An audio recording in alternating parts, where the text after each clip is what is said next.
Good evening, media and society. Thank you for tuning in to part 2 of Retrain, Not Defund the Law Enforcement Community. Last week, we took time and we spoke with the 3EE group. This week, we continue to speak with them and learn about the differences between being a guardian as well as a warrior, and how the law enforcement community can be best served by being retrained. Thank you once again. We hope you enjoy.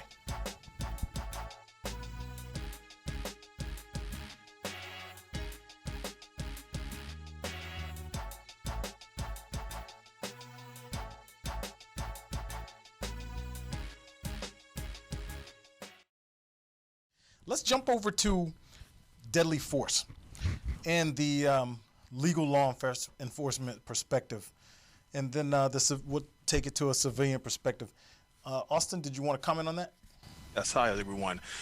So I am also an attorney besides the producer of the show, and I'm so happy to hear all these about the 3 program and all the great things it can do. I think what you all are discussing are right on target.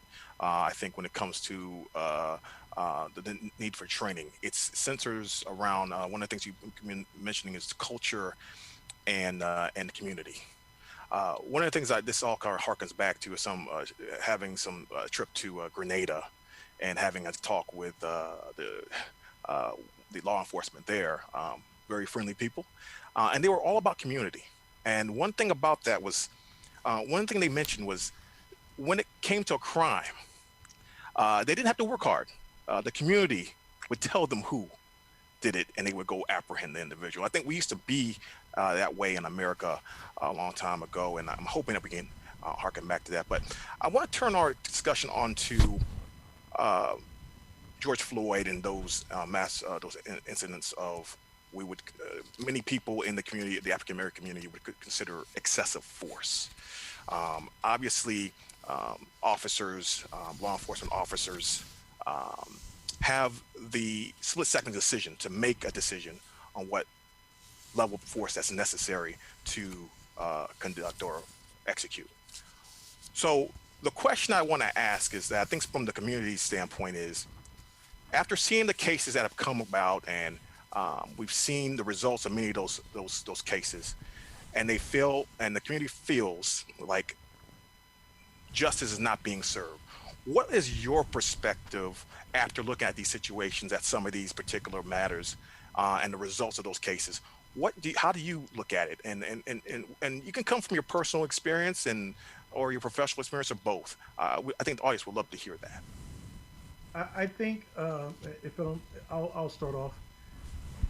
When you look at situations like that, it is much bigger than just the guy who is handcuffing the subject on the ground. What you have to go back through is the entire system.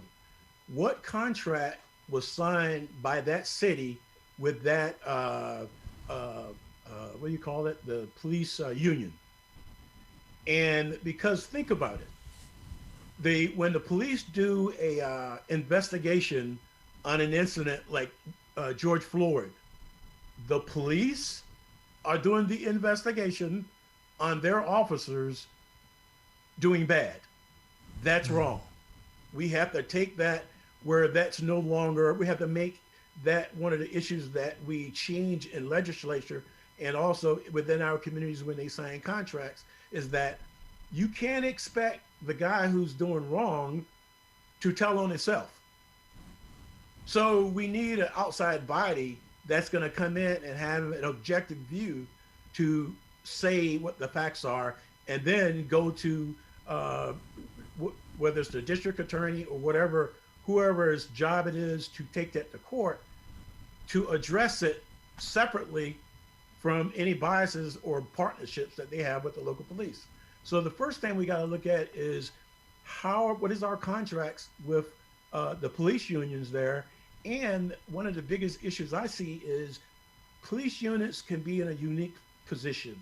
They can either be a good asset for the police chief or the police department leadership, or they can be a hindrance to the police leadership. Meaning there are a lot of police departments that have bad police on the department that they've tried for years to get rid of, but the police unions are so strong that they've made it so that it's hard to fire those guys. You say George Floyd. In that incident, at least two of those officers had infractions on their records that should have shown that they should have never been on the street from the beginning. So you have to look at it not just doing it right there on the street. We have to change the entire culture all the way up to City Hall. Interesting. That's an interesting take. I'd like to add just a little bit to what Robert said. Thanks to technology, phones with cameras on them, we're seeing firsthand incidents that is outraging communities, George Floyd, Eric Gardner, and others, as it relates to use of force. And so we don't have a across the board use of force policy in this country. Over 17,000 police departments, 17,000 people doing it differently. And so this group, we've talked about that, and we're looking for this incoming administration to come up, or at least have a discussion about, and across the board, some things that you have to do before you pull your weapon and you use force, deadly force, to hurt someone.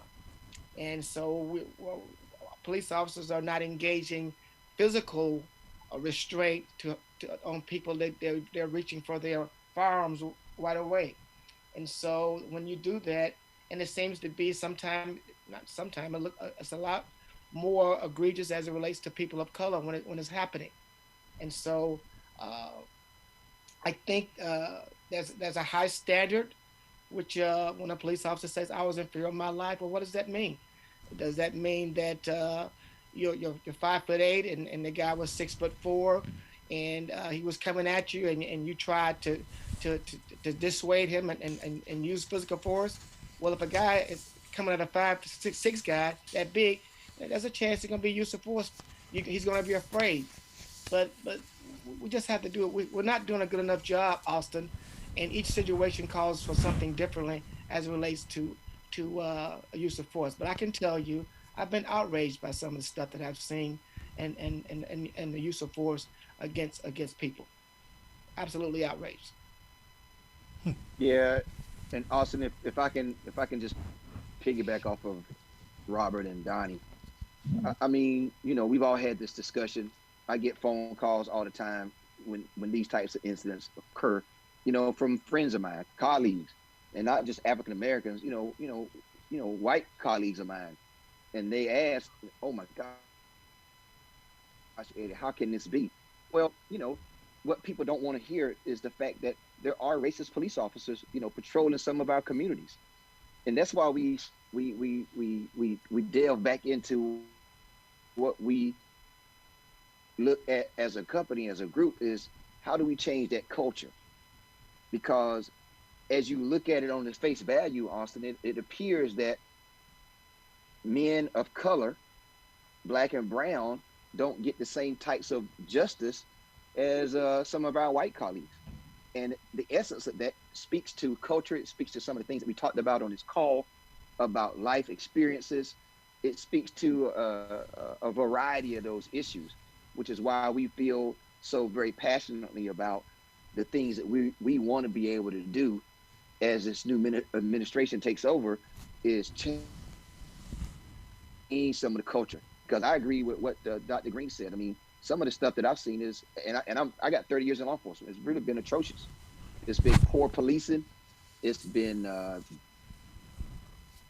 bad cops, and it's been just very disheartening, and it really taints the profession. Because I agree with what Dr. Green said. I mean, we can't go forward in this country without having police departments, but we got to change the culture. Okay. And if I could just add one other thing too, we're simply asking police officers to do more than they're being taught and qualified to do. And there's like the recent shooting up in Philadelphia where the mother called and said, and I hope I have my facts correctly, that my son is out here acting up. He has some mental issues, and they get out and she's screaming and hollering, "Don't shoot him! Don't shoot him!" maybe if they had somebody who had some type of other skills to come out there and to talk him off the edge, it might have helped and saved that young man's life that night. And so, we talked about training earlier, and simply, 10 weeks, is that enough time to train a police officer to be that type of individual? Probably not. Would it take 4 years of college? I don't know. I know that, for the FBI and Ed, I believe as a state officer, like as you were in South Carolina, they require that. A lot of your state agencies require you to have a bachelor's degree. But Robert pointed out very well that, some high school and GED individuals make good police officers, but we have to do a little bit better job than that. And Austin, I don't want to get away from what you really ask about, but we're concerned about it, and we hurt and we feel it, and other police officers as well on departments I've seen it. I've read articles about them. They're hurting about it as well. So Hey, thank you so much for. Oh, go ahead. No, Austin. Just one real thing about the deadly force thing. We've talked about this. So I have two points. I want to go back to the training piece. I was over in Europe and I had a conversation with a security person over there. Their training for their officers over there is a 2-year period, right? Compare 2 years to 10 weeks or 6 months here in the United States. That was the first thing that he highlighted. Plus, he also highlighted they don't have the gun issues that they have over there that we have in the U.S., right? So the dynamics are a little bit different. But think about what we talk about with this training. Think about a 2-year period before a new police officer or police woman gets out on the street. There's a lot of things that you can pack into that 2 years, right? Mm-hmm. They're still under maybe a field training officer, but maybe even they are required to get engaged in a couple of 2 or 3 programs so that they get to know the community before they go out to protect and serve that community, right? And then now you have whether the guy or lady has a 4-year degree or not. But if they have a standardized time of training that's impactful, then maybe that makes that person, whether they have a 4-year degree or whether they don't, a better police officer. Now they go out equipped and have a better understanding of the community they serve. Now, that doesn't mean that we want that police officer not to be safe and not to be a warrior when he needs to be. But maybe now with these additional tools that they have, they can serve their communities better. And then lastly, I believe, and this is my thing, that we should look towards maybe having a national deadly force policy. There's so many task forces out here now, Austin, where state, local, and federal agents are working together, that I think that might be a good area we can move towards. But it's going to take a lot of political effort, and it's going to take a lot of effort on those in law enforcement now. And thank you so much for those words. I'm glad you guys were able to address that question. I wanted to kind of dial back in a couple areas that you all talked about. I think some really interesting words that I remember an officer saying this years ago online, and I think we don't really, on the civilian side, we see it one way, and maybe officers in some of those situations see it another way. And that is protect and serve. Protect and serve. So as a civilian, you're sitting there thinking, this person's coming to help preserve life, that oath. But then we see a different thing manifest. I think a lot of civilians feel calling the police officers may not be a good idea because of for threat or for fear that they're going to come out shooting. Just like the incident in Philadelphia. Again, calling them, the first thing you're saying, don't shoot them.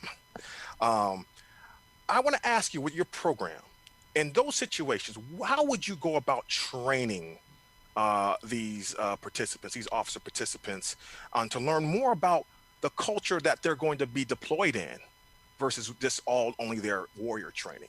Could you go into that a little bit for us? I think first of all, you one of the things that they're pushing now is de-escalation, and part of that de-escalation is that the officer has to understand that from the minute he gets out of his car or he walks into a situation, his actions, his posture, the words that he uses, the way that he questions the victim, all determines how the victim perceives whether he has empathy for them or whether or not he cares about them. So we have to make sure that they understand that they have to be able to be agile enough to go into a situation and know when to be a warrior and know when to be a guardian. Protect and serve. Protect everyone and serve everyone in the community. So if someone calls you, we can do in our coaching, we have certain scenarios set up so that we can put them in the situation so that they can see how their actions escalated or de-escalated the situation. That's like pillar number 6, officer safety and wellness. An officer is safer if he goes into a situation that is de-escalated. He won't have to worry about getting into a physical confrontation if he used his words to calm the situation. The victim is many times stressed out. The police officer should know my first job is to talk that person down. And then let's get to what the issue is. So if I can just add just one more thing on that whole subject, Austin.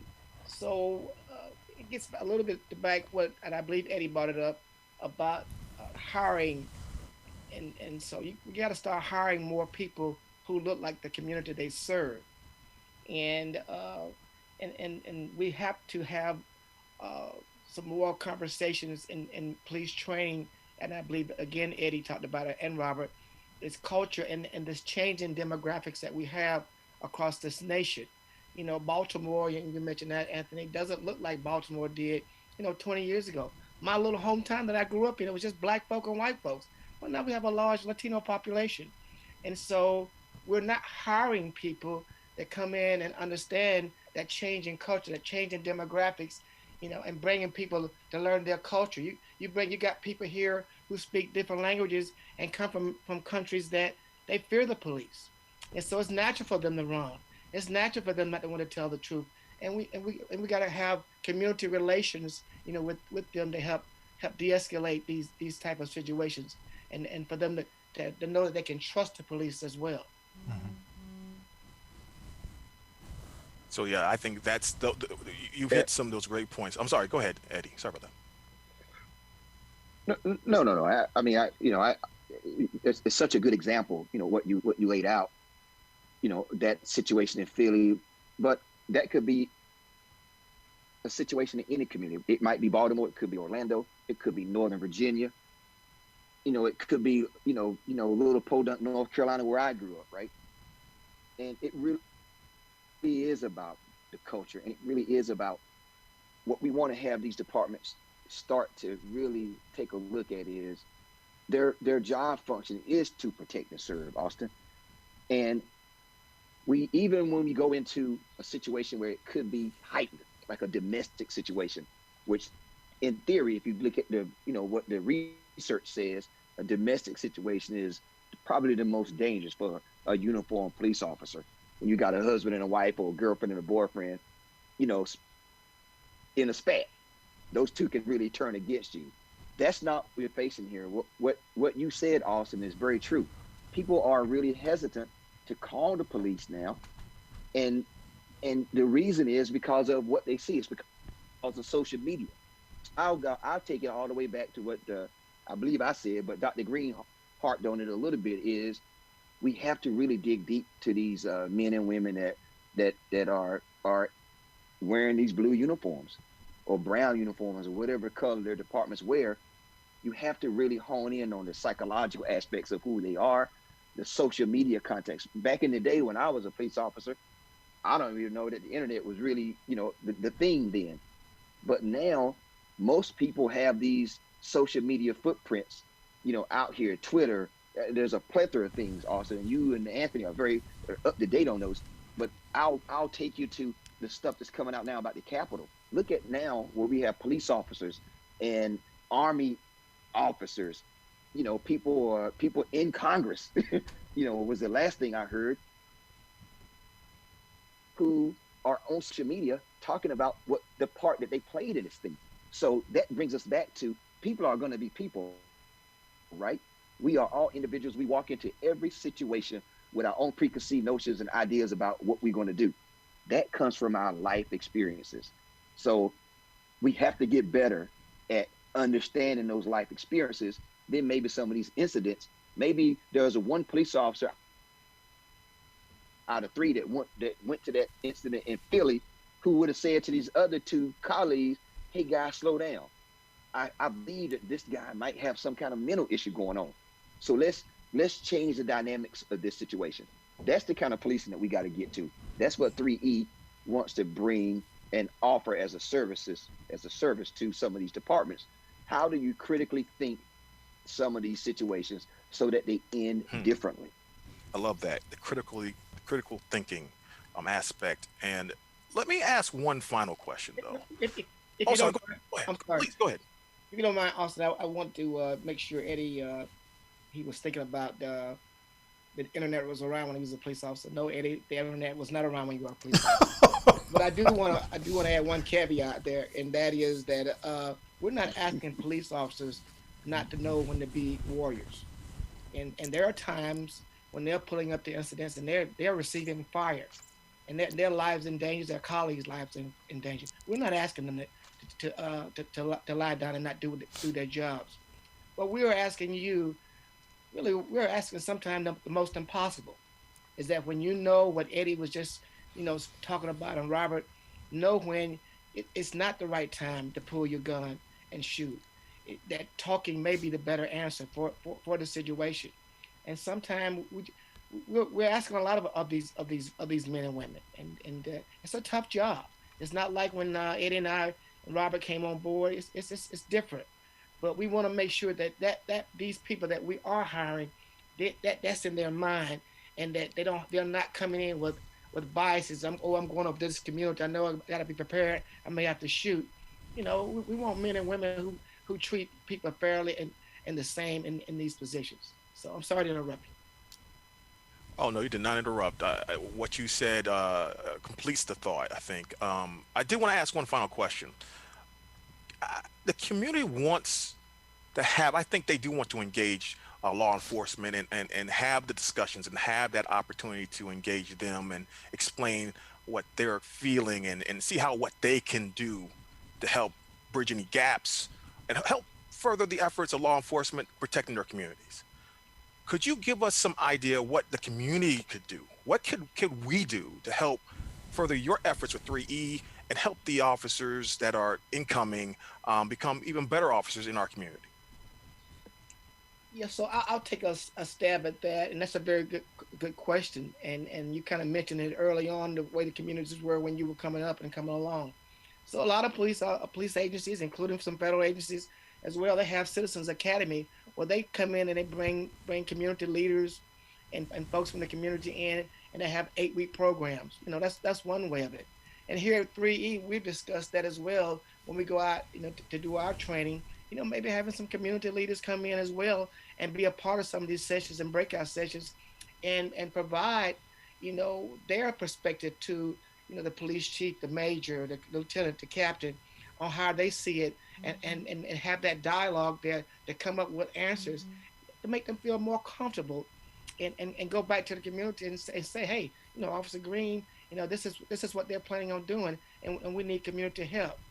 Now, you have some areas where the police, they're the enemies, and they people warn other people when they're coming in, and there's this, this thing about, oh, don't talk, don't tell, and so we need help, finding out who killed Donnie over here, shot him and left, and and his mother and sisters and the babies all that are crying over.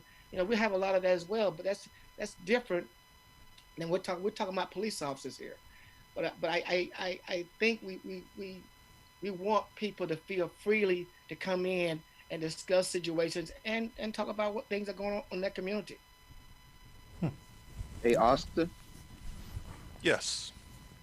So I'm just going to briefly add to what Dr. Green mentioned, and I got 2 words, for your question about the community: be engaged. And what I mean by that, Austin, is those communities have to be engaged with the various things that are going on in the communities, to include voting. vote in locally for the district attorney's offices and things of that nature, the county commissioners, because those are the individuals, the men and women that shape the parameters of the things that go on in your individual communities.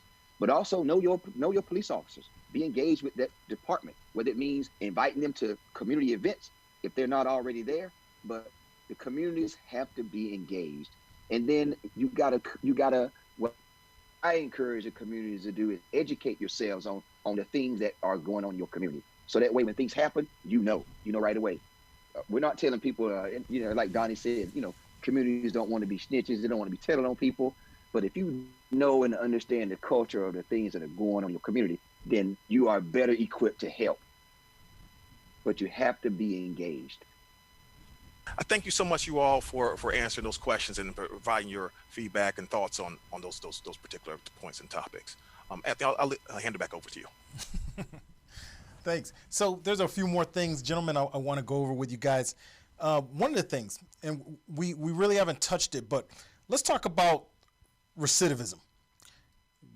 How would you guys work with Department of Corrections dealing with recidivism rates? Because that has to be a part probably of the discussion. Okay, how are we going to keep these guys from going back into jail or having these issues with law enforcement? So have you guys given that a thought? Well, I tell you, Anthony, that's another very complicated question, and it requires, and you don't see much of it, people talking from different agencies, corrections, law enforcement, whatever type of help to get these folks back and get them jobs and get them training and stuff like that. We used to have training programs in prison, and they did away with that because found out people that discussed it with, inmates, getting, doctor degrees, for instance, and coming back out and using them. And so we got to figure out a way, number one, to keep them from going to prison, which is within our school system when we can. And then, what are you going to do? You're going to put a young man or a young woman in prison for 10 or 15 years and then say, hey, you're free, go. Well, we know how that works. What are they going to do? If you were in prison in the 80s and you're just being released, life has changed. Yeah. And so I don't have just a one answer, one fits all. It's a very complicated thing, and we have to do. We imprison more people than any other, I believe, than any other nation in the world, and we just got to do a better job with that as well. So Anthony, one of the things you said was in the beginning was defund the police. We don't like that term, defunding the police. But what we do like is the idea that things like Donnie just said, Dr. Green just said, that we need to put money in programs such as mental health, ex-offenders, all these different programs that are needed in the community that we used to have, that over time we defunded them. And what did we do? We dropped those responsibilities in the hands of the police officer.